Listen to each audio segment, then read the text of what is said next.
छात्राओं सुप्रभात। मैं आज इस वीडियो में सुरेश चंद्र और आप सभी का हार्दिक अभिनंदन है।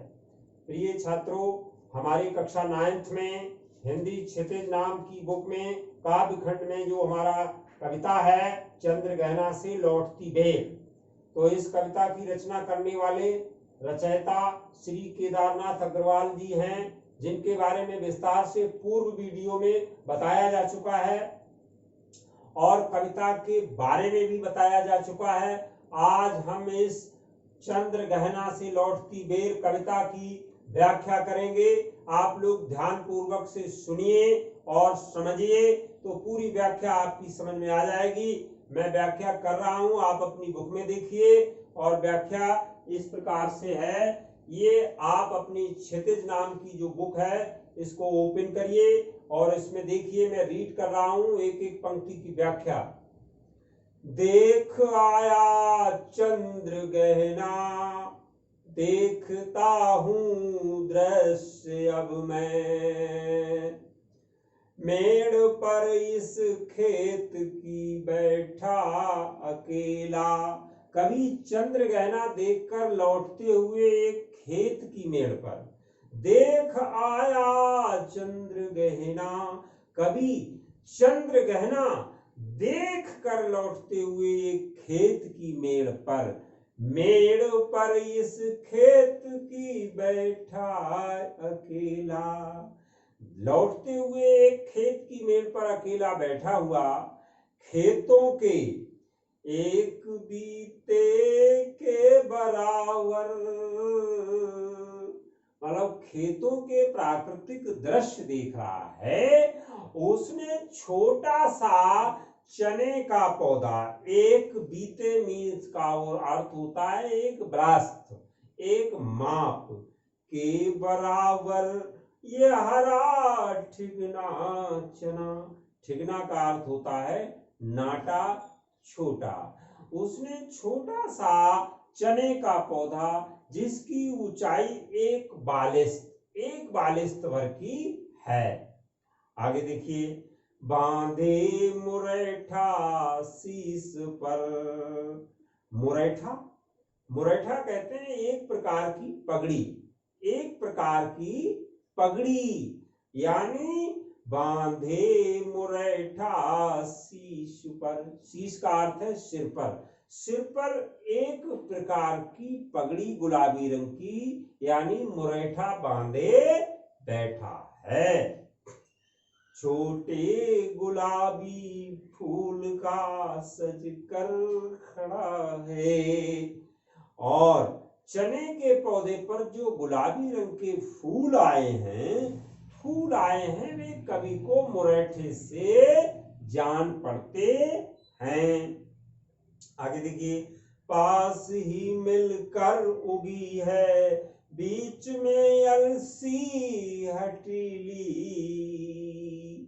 बच्चों, वो दूल्हे की तरह सजकर खड़ा है और उसके निकट यानी पास में हटीली अलसी खड़ी है। अलसी की देह कैसी है?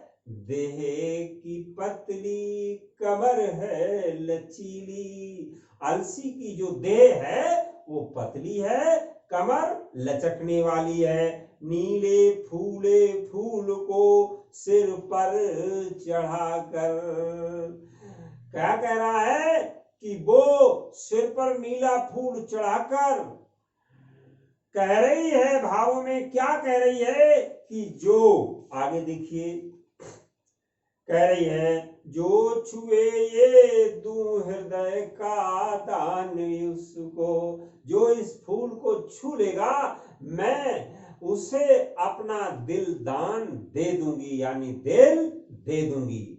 और सरसों की न पूछो, हो गई सबसे सयानी। उधर सरसों की तो बात ना पूछो, लगता है वो अब हो गई सबसे सयानी, वो तो अब सयानी हो गई है, यानी युवती हो गई है।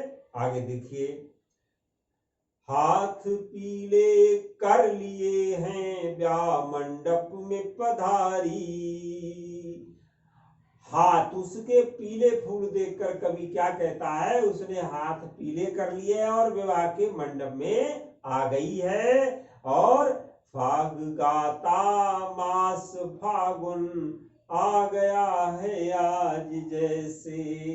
फागुन, फागुन का महीना खुशी से फाग गा रहा है और कवि को क्या लगता है कि देखता हूं मैं स्वयंवर हो रहा, प्रकृति का अनुराग अंचल हिल रहा है। अनुराग का अर्थ होता है बच्चों प्रेम। कवि को ऐसा लगता है कि स्वयंवर हो रहा है और इस सुनसान क्षेत्र में प्रकृति का प्रेम भरा आंचल हिल रहा है, सब प्रेम मग्न दिखाई पड़ रहे हैं। इस विजन में दूर व्यापारिक नगर से, कवि को ऐसा लगता है कि व्यापारिक शहरों की अपेक्षा गांव की धरती प्यार के मामले में अधिक उपजाऊ है। यहाँ तो पेड़ पौधे भी प्यार करते हैं। प्रेम की प्रिय भूमि उपजाऊ है अधिक, और पैरों के तले है एक पोखर। कवि के सामने एक छोटा सा तालाब है। पोखर का अर्थ क्या होता है, तालाब। उसमें लहरें उठ रही हैं, उठ रही इसमें लहरियां। उसमें क्या है, लहरें उठ रही हैं। और तालाब के देखिए नील तल में जो उगी है घास भूरी ले रही वो भी लहरियां। तालाब के नीले तल पर कुछ भूरी सी घास उगी है और वो भी लहरों के साथ डोल रही है। क्या, आगे देखिए, एक चांदी का बड़ा सा खो गोल खंभा, आंख को है चकमकाता। पानी की सतह पर सूर्य का बिंब ऐसा लगता है जैसे कोई चांदी का खंभा हो और जो आंखों को चुदिया रहा हो, लपलपा कर रहा हो।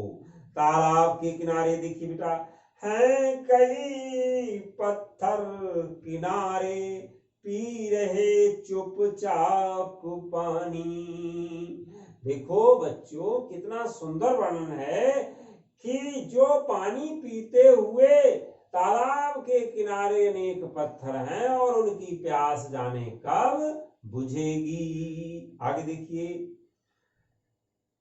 क्या चुप खड़ा बगुला डुबाए टांग जल में। ये देखो टांग जल में डुबाए बगुला खड़ा है, कितना सुंदर वर्णन है। चुप खड़ा बगुला डुबाए टांग जल में, देखते ही मीन चंचल ध्यान निद्रा त्यागता है।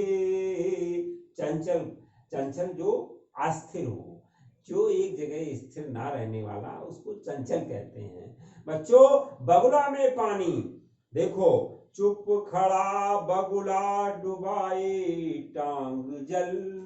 देखो एक बगुला पानी में एक टांग डुबाए चुपचाप खड़ा है। जैसे ही उसे कोई चंचल मछली, मीन मछली ध्यान निद्रा त्यागता, जैसे ही कोई मछली दिखाई पड़ती है अपना ध्यान, अपनी ध्यान की नींद को त्याग कर उसे तुरंत पकड़कर निगल जाता है।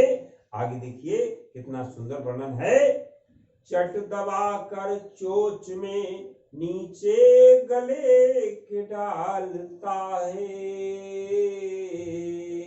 और एक चिड़िया आती है जिसका माथा काला है पर पंख उसके कैसे हैं, एक काले माथ वाली चतुर चिड़िया, श्वेत पंखों के झपाटे मार फौरन। श्वेत मीन्स सफेद और झपाटे मीन्स झपट कर, है झपट कर, एकदम झपट कर। जिसका माथा पर सफेद है वो मछली को देखते ही पानी पर झपट कर मछली को चोंच में दबाकर दूर उड़ जाती है। बड़ा सुंदर वर्णन है। और यहीं से भूमि ऊंची है, जहां से रेल की पटरी गई है। यहां से कुछ ऊंचाई पर रेल की पटरी है। इस समय रेल के आने जाने का समय नहीं है, इसलिए मैं स्वच्छंद हूं और मुझे कहीं आना जाना नहीं है। और मेरे चित्रकूट की अनगढ़ चौड़ी कम ऊंची ऊंची पहाड़ियां दूर दिशाओं तक फैली हैं। देखिए, मुझे कहीं आना जाना नहीं है, मेरे पास प्रकृति के सौंदर्य को निहारने का समय है। बच्चों, ये इस प्रकार से व्याख्या है। आज यहीं तक व्याख्या आप लोग पढ़ेंगे और शेष अगले वीडियो में। और कितना सुंदर वर्णन है, ये कुछ कठिन कठिन शब्दार्थ आए हैं, इनको भी पुनः रिवीजन कर लें। आपने पूर्व वीडियो में लिख लिए होंगे, आपने वीडियो को बड़े ध्यानपूर्वक सुना, बहुत बहुत धन्यवाद। और वीडियो पसंद आई हो तो लाइक और सब्सक्राइब अवश्य करें। Thank you very much.